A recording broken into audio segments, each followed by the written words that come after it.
Kenapa tembok besar China dibina? Tembok besar China dikategorikan sebagai The New Seven Wonders of the World dan juga warisan dunia yang dilindungi di bawah UNESCO yang terletak di bahagian utara negara China dengan panjang melebihi 20,000 kilometer. Ianya sebenarnya bukan terdiri daripada binaan sahaja, bahkan ianya adalah gabungan dari beberapa siri binaan tembok dan penambahbaikan dari struktur asal. Tembok besar China ini dibina dalam tempoh masa 1,700 tahun dari kurun ketiga sebelum Masihi hingga kurun ke-17 Masihi di kawasan sempadan utara China sebagai tembok pertahanan empayar-empayar China.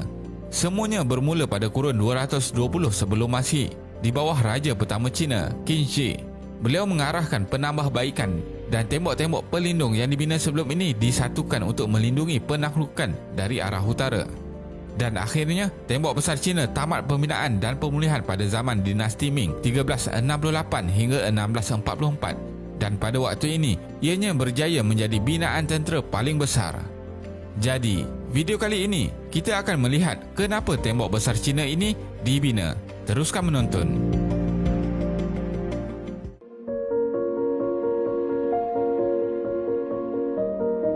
Di sebalik sejarah pembinaan yang sangat panjang, tembok besar China yang kita lihat pada hari ini adalah sebahagian besarnya dibina pada zaman kegemilangan dinasti Ming 1368 hingga 1644. Seperti kerajaan Mongol, pemerintah awal dinasti Ming tidak berminat untuk menguatkan kawasan sempadan. Oleh itu, hanya selepas akhir kurun ke-15 barulah pembinaan tembok banyak dijalankan. Di bawah pemerintahan yang hebat oleh pemerintah-pemerintah Ming, budaya China berkembang dan banyak pembinaan baru dibuat di tembok besar seperti jambatan, kuil dan pagoda. Ianya bermula pada tahun 1474. Selepas fasa pertama perluasan kawasan jajahan berjaya, pemerintah Ming telah mengambil keputusan untuk menguatkan pertahanan mereka, seterusnya mengukuhkan dan memanjangkan tembok besar yang menjadi strategi utama pemerintah.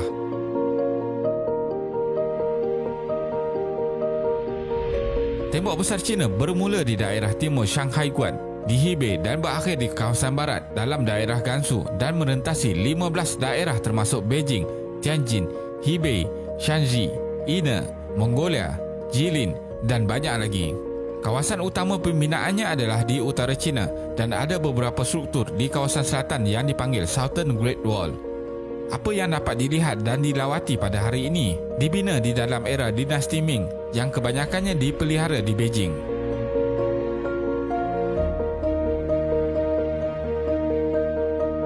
Tembok besar China dibina oleh tentera, rakyat tempatan dan penjenayah ataupun banduan. Apabila Maharaja Qin Shi mengarahkan pembinaan, kebanyakannya menggunakan tentera dan pesalah. Dianggarkan sebanyak 40,000 manusia yang mati semasa pembinaannya dan mereka ditanam di dalam tembok tersebut. Selain tentera, Maharaja Qin Shi juga menyuruh rakyat untuk menyertai pembinaan. Ramai maharaja-maharaja dinasti seterusnya yang menggunakan cara yang sama. Dalam pemerintahan dinasti Qi, Maharaja mengarahkan rakyat membina tembok tersebut dari daerah Jiaoku hingga Hangzhou sepanjang 450 km. Seterusnya pada dinasti Sui, balu juga dikerah kerana semua pekerja lelaki sudah digunakan.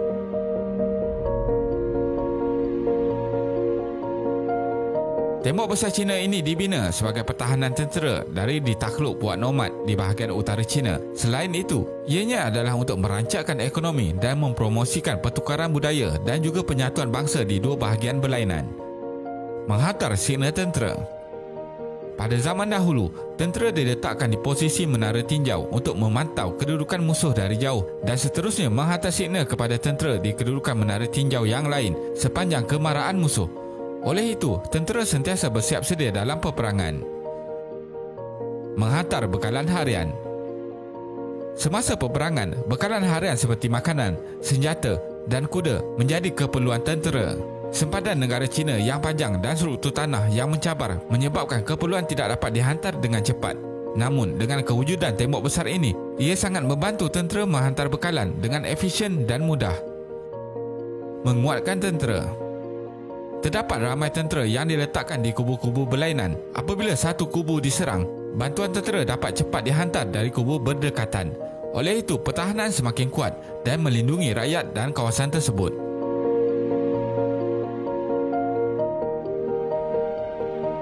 Pada masa dahulu, kawasan selatan Tembok Besar memainkan peranan besar dalam merancangkan ekonomi pertanian, manakala kawasan utara Tembok Besar puak nomad merancangkan ekonomi penternakan haiwan.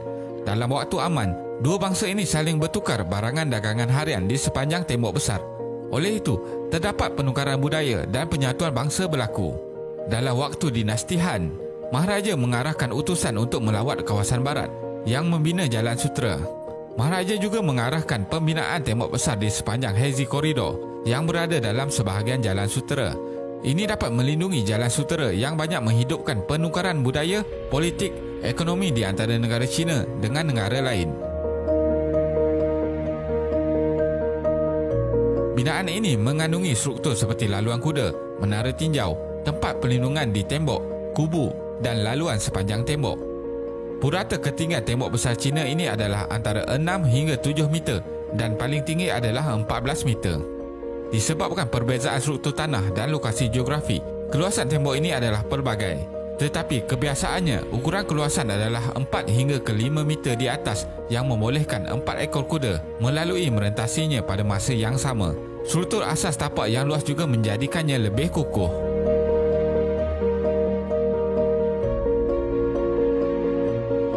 Tembok Besar China ini sebenarnya sistem pertahanan menyeluruh dan bukannya hanya tembok pertahanan ringkas. Terdapat banyak kubu-kubu dibina dekat tembok tersebut. Sebelum musuh menyerang tembok, mereka perlu mengambil masa yang lama untuk menyerang kubu-kubu ini. Oleh itu, askar-askar yang bersedia di tembok dapat menggunakan masa ini untuk menguatkan barisan pertahanan mereka. Banyak struktur dibina di kawasan pergunungan. Oleh itu, kemarahan musuh dapat dihentikan oleh struktur semula jadi dahulu. Walaupun musuh dapat bergerak ke hadapan, mereka akan keletihan. Menara peninjau yang dibina dapat memberi isyarat awal pergerakan musuh. Askar-askar dapat bersiap sedia dengan lebih awal sebelum pertempuran. Struktur di atas tembok yang luas dapat memudahkan laluan. Tentera dapat melalui laluan tembok ini dengan cepat untuk ke medan perang. Ini menyebabkan mereka mengalahkan musuh dengan cepat. Kesimpulannya, sejak dari awal pembinaan Tembok Besar China ini dapat menggambarkan simbol penyatuan bangsa tanah besar China. Ianya adalah struktur binaan dan usaha keras yang berpanjangan dan sangat besar dalam menggambarkan ketekunan serta keberanian bangsa China. Oleh sebab itu, sekitar tahun 1950-an, kerajaan China komited menjalankan usaha penyelenggaraan dan pembinaan semula tembok ini. Tembok Besar China juga disebut dalam lagu kebangsaannya dan dicetak pada set wang cetakan pertama dan keempat mata wang negara ini. Kini, Tembok Besar China bukan lagi berfungsi sebagai benteng pertahanan. Sebaliknya, ia menjadi salah sebuah simbol kebangsaan bagi negara China di samping destinasi pelancongan yang terkenal. Terima kasih kerana menonton dan jangan lupa subscribe. Jumpa lagi.